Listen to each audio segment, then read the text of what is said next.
भारत में हर चुनाव में लोकतंत्र के नाम पर, पार्टी के नाम पर, वोट के नाम पर, जाति धर्म के नाम पर लोग हमेशा से ही ठगते आ रहे हैं। जनता का और लोकतंत्र का मिसयूज करके लोग सदियों से ठगते आ रहे हैं। इसलिए मैं जनता को बताना चाहता हूँ कि लोकतंत्र क्या है और लोकतंत्र की कौन सी पार्टी है, लोकतंत्र किस में जिंदा है, लोकतंत्र को कौन मान रहा है, लोकतंत्र किस में निहित है और लोकतंत्र किस पार्टी में बचा हुआ है।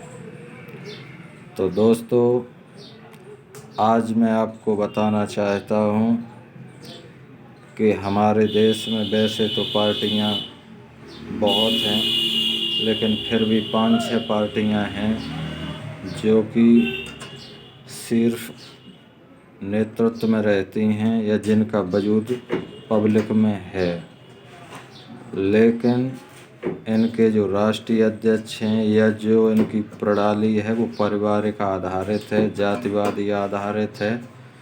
इसलिए ये लोग कभी भी जनता का कोई कल्याण नहीं कर सकते।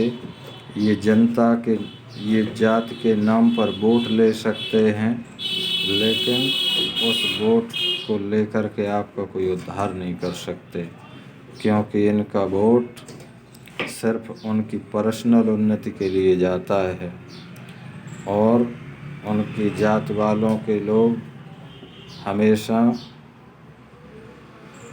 साइड में रखे जाते हैं, जयकारे के लिए रखे जाते हैं, वोट डालने के लिए रखे जाते हैं।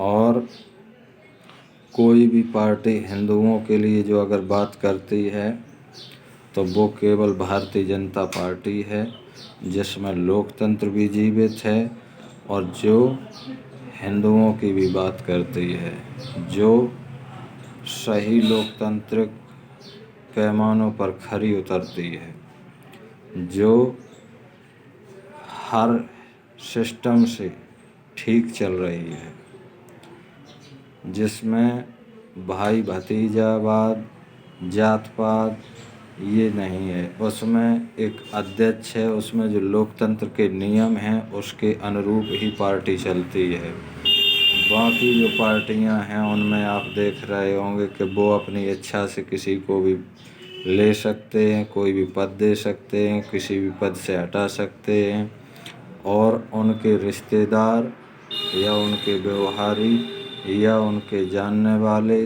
तक ही वो पार्टियां सीमित रह गई हैं।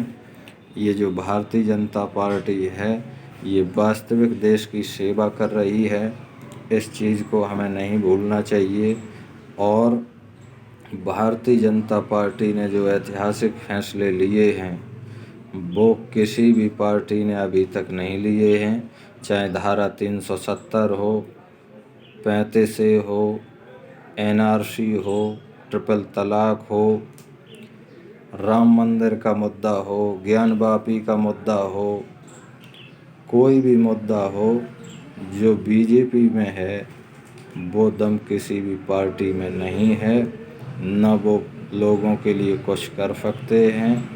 आप और हम जाति के नाम पर, धर्म के नाम पर कहीं किसी को भी वोट दे दें, लेकिन वोट आपका गड्ढे में चला जाता है। अगर आप बीजेपी को छोड़ कर के किसी को वोट देते हैं तो उसका कोई सार नहीं निकलता है। आए दिन आप देखते रहते हैं टीवी पे, मोबाइलों पे कि उनके जो नेता हैं वो किस तरीके से बेहुदा बेतुके बयान देते हैं। अगर वो जीत जाते तो किस तरीके से वो सरकार चलाते, वो ये सब चीज़ें भी जानते हैं। इसलिए जनता ने भारतीय जनता पार्टी को जो बहुमत दिया है और जो सरकार के फैसले हैं, जो सरकार के कामकाज हैं, वो देश को, प्रदेश को, जनता को विकास के मार्ग से जोड़ रहे हैं। और हमारा जो हिंदू धर्म है उसकी जो विरासत है उसको भी बचाने का काम कर रही है। इसलिए हमें ऐसी सरकार चाहिए जो हमारे चहुमुखी विकास हो सकें। हमें हमारी सभ्यता, हमारी संस्कृति, हमारे महापुरुषों की जो धरोहर है उसको सुरक्षित रख सके। जो आक्रांताओं ने मंदिर तोड़ करके जो मस्जिदें बनाई थीं, सरकार आज उन्हें तोड़वा करके और मंदिर भी बनवा रही है और हर जगह की चेकिंग चल रही है।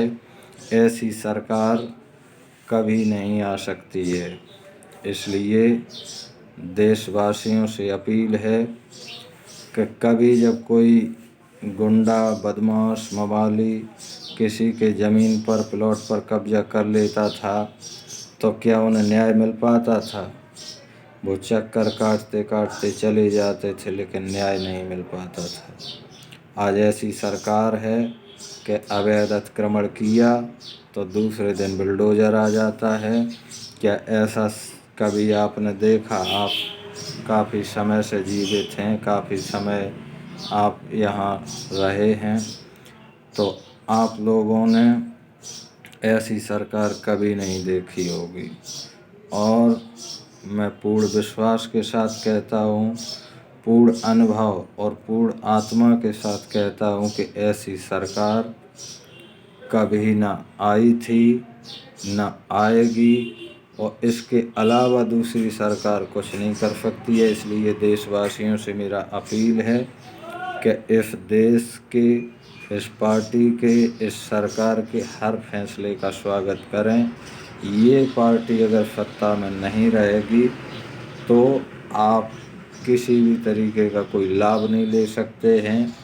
और अगर आप हिंदू हैं तो हो सकता है कि आपको आगे चल के मुसलमान होना पड़े, क्योंकि जब देश दो भागों में बट गया 1947 में, उसके बाद फिर भी मुसलमान यहाँ रह गए, तो क्या कारण है आप बताइए? कि जब आधा हिस्सा आपको दे चुके, आधे में आधा बचा वो हमारे पास, उसमें भी मुसलमान रह गए, तो फिर हमें बंटवारा करने का फ़ायदा ही क्या हुआ?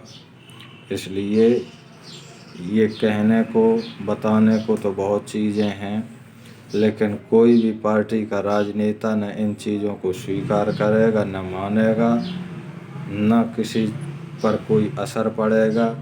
इसलिए हम देश की जनता से ही अपील करते हैं कि इन चीज़ों को जानो, समझो, उनका विचार करो, उसके बाद कोई निर्णय लो। अगर कोई निर्णय समझ में ना आए तो भारतीय जनता पार्टी को आप हमेशा वोट देते रहना।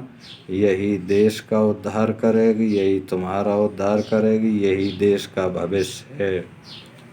इसलिए मैं सभी देशवासियों से ये अपील करता हूँ कि हिंदुस्तान में हिंदू धर्म का प्रचार प्रसार, हिंदी देवी देवताओं के मंदिर का निर्माण और हिंदू कथावाचकों का जो सिस्टम है वो अच्छे से चलता रहे, जिससे कि हमारी परंपरा, संस्कृति, विरासत और हिंदू धर्म आगे बढ़ सके, हिंदुओं का विकास हो सके, लोकतांत्रिक तरीके से सरकार एक मजबूत बनी रहे केंद्र में और राज्य में।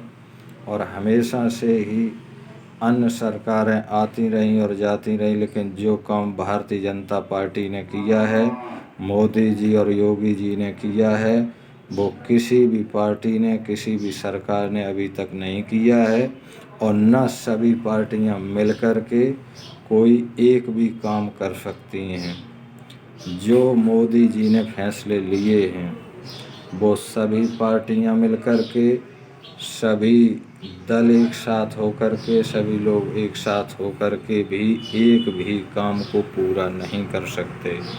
इसलिए देशवासियों, मेरी आपसे एक ही अपील है कि भाजपा देश का भविष्य है, भाजपा देश का भाग्य है, भाजपा देश की तकदीर है।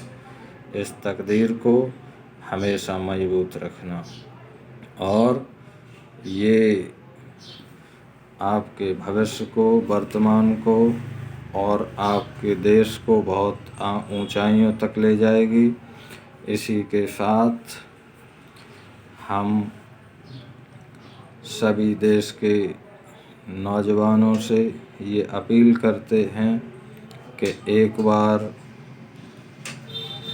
सभी लोग इन चीज़ों को जानें, समझें, विचार करें और उसके बाद कोई भी निर्णय लें। वैसे तो हम हर चीज़ को बहुत बारीकी से सुनते हैं, समझते हैं, विचार करते हैं और तब कोई निर्णय पर पहुंचते हैं। तो हमारे निर्णय में जात धर्म विशेष को छोड़ कर के हमारी सोच शुरू से राष्ट्रवादी और धर्म पर रही है।